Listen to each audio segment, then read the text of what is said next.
கண்களையும் கால்களையும் துணியால் கட்டிக்கொண்டு 1 மணி நேரம் 45 நிமிடம் சிலம்பம் சுற்றிய 8ஆம் வகுப்பு மாணவி உலக சாதனை புத்தகத்தில் இடம் பிடித்துள்ளார். தென்காசி மாவட்டம் சுரண்டை பகுதியை சேர்ந்த சுதாகர் என்பவர் சலூன் கடை நடத்தி வருகிறார். இவரது மகள் ஸ்ரீனிகாவுக்கு சிறுவயதிலேயே சிலம்பக்கலை மீது ஆர்வம் ஏற்பட அவரது தந்தை சிறுமியை சிலம்பக்கலை பயிற்சி மையத்தில் சேர்த்துள்ளார். தொடர்ந்து தனது பயிற்சி மற்றும் விடாமுயற்சியினால் சிலம்பக்கலையில் தேர்ச்சி பெற்ற ஸ்ரீனிகா 50க்கும் மேற்பட்ட போட்டிகளில் பங்கேற்று வெற்றி கோப்பைகளையும் பதக்கங்களையும் பெற்றுள்ளார்.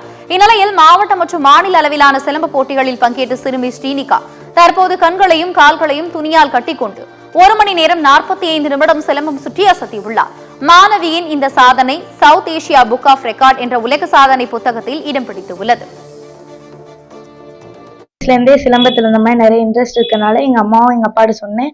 அவங்க அந்த மாதிரி சேர்த்து விட்டாங்க. அதுல இருந்து நான் நிறைய மேட்சஸ்லாம் போயிருக்கேன். நான் இது வரைக்கும் போன மேட்சஸ்ல திண்டுக்கல், திருச்சி, ராஜபாளையம், தென்காசி இந்த மாதிரி நிறைய பண்ணியிருக்கேன். 3 மணி நேரம் சிலம்பம் சுத்தி வேர்ல்ட் ரெக்கார்ட் பண்ணியிருக்கேன், நோபல் வேர்ல்ட் ரெக்கார்ட். அதுக்கப்புறம் இப்போ கண்ணையும் காலையும் கட்டி 1 மணி நேரம் சவுத் ஏசியா புக் ஆஃப் ரெக்கார்ட்ஸ்னு ஒரு ரெக்கார்ட் பண்ணியிருக்கேன். இப்போ நான் ப்ராக்டிஸ் 2 டைம் போவேன். வீட்டில் எல்லாம் நல்லா எனக்கு சப்போர்ட்டா இருக்காங்க, பேரண்ட்ஸ், ஃபேமிலி எல்லாரும். இந்நிலையில் தனது மகளை ஊக்குவிக்கும் வகையில் அரசு உதவிட வேண்டும் என்று கோரிக்கை விடுத்துள்ளனர். மாணவியின் தந்தை சுதாகர்.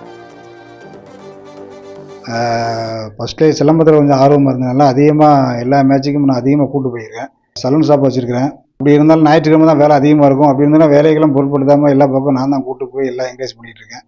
முன்னால் முடிஞ்ச அளவுக்கு எவ்வளோ எந்த அளவுக்கு மேட்சை கூப்பிட்டு போகணுமோ எல்லா பக்கம் கட்டாயம் போயிட்டுருக்கேன். இன்னும் கொஞ்சம் அரசு சார்பாக ஏதாவது விளையாட்டுத்துறையிலேருந்து கொஞ்சம் மூவ்மெண்ட் பண்ணி கொஞ்சம் பண்ணாங்கன்னா பாப்பா இதை விட கொஞ்சம் பெரிய லெவல் கொண்டு போகலான்னு என்னோட ஒரு சின்ன கருத்து. அதுக்கு ஏதாவது கொஞ்சம் விளையாட்டுத்துறையிலேருந்து கொஞ்சம் இது பண்ணாங்கன்னா கொஞ்சம் நல்லா